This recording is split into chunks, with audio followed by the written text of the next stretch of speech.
Right, that's the hub off the van. Drive shaft, bottom ball joint, steering arm, top bolt, and the whole thing comes out as a complete unit. It's the easiest way of getting it off and sorting it out. Plus, you don't run the risk when we're going to do this hub mod of catching the CV boot. Now, in there, you can just see there's a lip, which is what stops the strut from falling through. So what we're going to do is take that off. What we're going to use for that is 57mm hole saw, which we'll send down there to cut most of it away, and we'll go back in with a die grinder to just clean the edge up, get as much of it off as we can, and then the other strut will slide straight through. And that is what you do for a hub mod. Let's try and show you doing that now.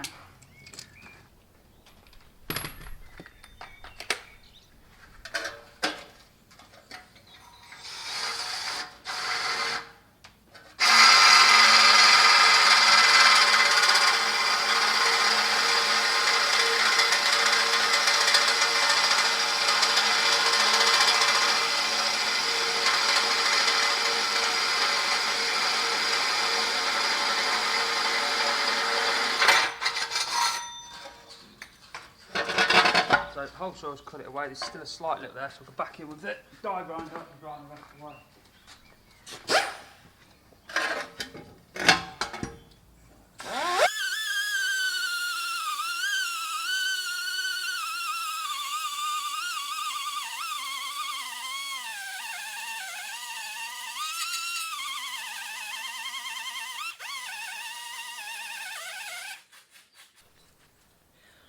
These are the struts we're using. They are JOM budget coilovers. I think they're about £250 a set. I ran them on my very first T5 when I first got it. What we've got to do with these, because we want to get it through the hub so much and we want this point to be about 4 or 5mm away from the CV boot to get us as low as possible, we need to cut this bracket off, which is welded onto the tube. Now, this tube is filled with, I imagine these are oil because they're cheap, so you can't get too much heat into the strut because you'll damage the oil inside.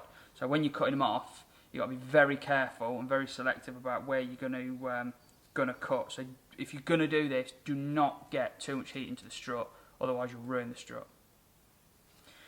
We'll give it a go. I'm going to use a combination of an angle grinder and a die grinder, I think, and probably a sander just to try and get them flat towards the end. So let's get on with it. Right, let's do some cutting. Now, can't find my grinding mask or goggles, so we're using a welding mask on the grind function, so I can still see.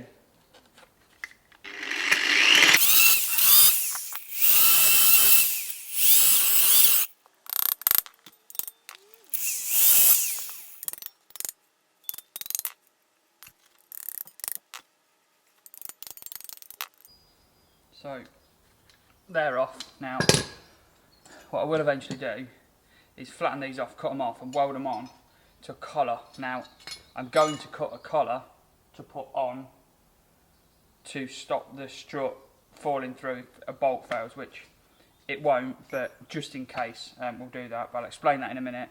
So we'll keep these to one side, but we need to get all of this, the rest of this weld off and get it nice and flat so it'll slide through. So we'll change the disc to a flatter disc.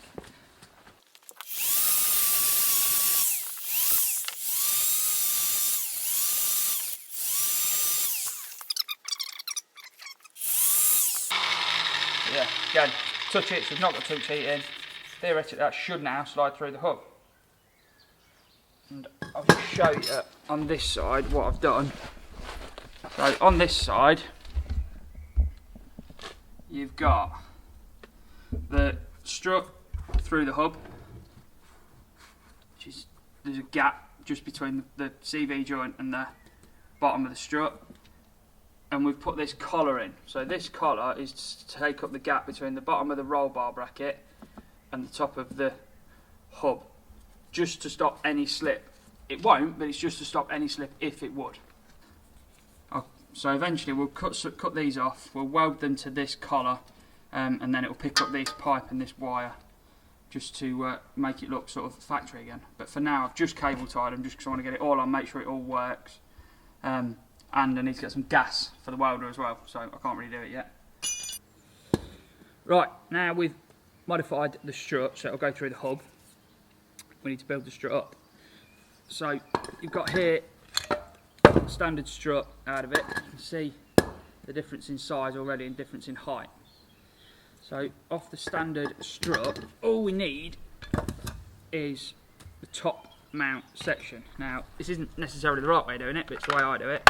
21mm socket on an impact gun, foot on the spring,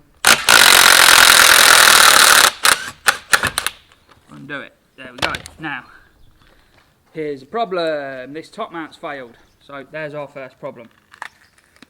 I'm going to have to go and get another top mount. Right, as I was saying before, we found out that this top mount, the shit itself, was on the standard strut. All we need off the whole top mount is the bearing, which is what all the weight sits on your steering does, and this top mount. Now that top mount's shot, so I've just nipped out and got another one. And then what we're going to use, so we've showed you what the hub mod is. Now this is what's referred to as the top mount mod. Now as standard, this is the aluminium plate, so the bearing sits inside there and runs on that. Spring sits up onto the inside of that. This part is the part that interacts with the body of the van and sort of dampens the suspension, if you like.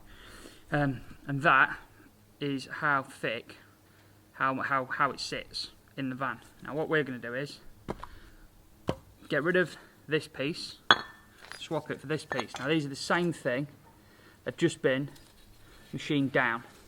The reason being, I'll show you on the new top mount, this one, it sits on like that. This one's just been machined down so that this part sits inside like that, and you gain some extra loads. It's free loads basically.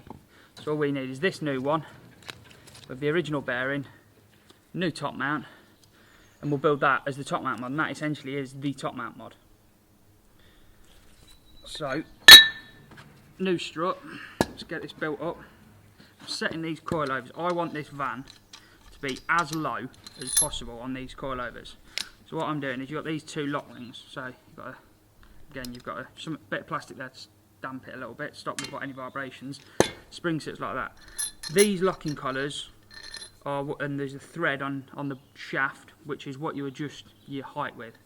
Now I want this as low as possible, so what I'm doing is this bottom lock collar, I'm turning it one turn on to the bottom, because all that does is locks this top ring. The top ring takes all the weight, the bottom ring, it's just to lock it so that this can't turn as you turn the steering in the van. So we're going to lock it as absolutely low as it can go, with the bottom one being turned on one turn, and that's it. We'll get some C-spanners and knock them up. Now I don't know if these C-spanners are for this van or this coilover kit, because it didn't come with any, but we'll try and see if we can get them to work. Yep, we'll nip them up, so I've just nipped them up. So that's two lock rings, so now it shouldn't move. So they're on. You've got your spring, so you put your bearing on first, then your modified top mount, and the rubber top mount goes on. Now this is a very important thing. When you buy the second-hand struts will come with this. Now this is just a normal nylock nut. Don't fit these with the normal nylock nut. You need to take the original one off, which is this. The reason being, if you look at the height difference, basically when you put that on there and do all this up, this piece of rubber sits in the turret top on the van, and then on top of that,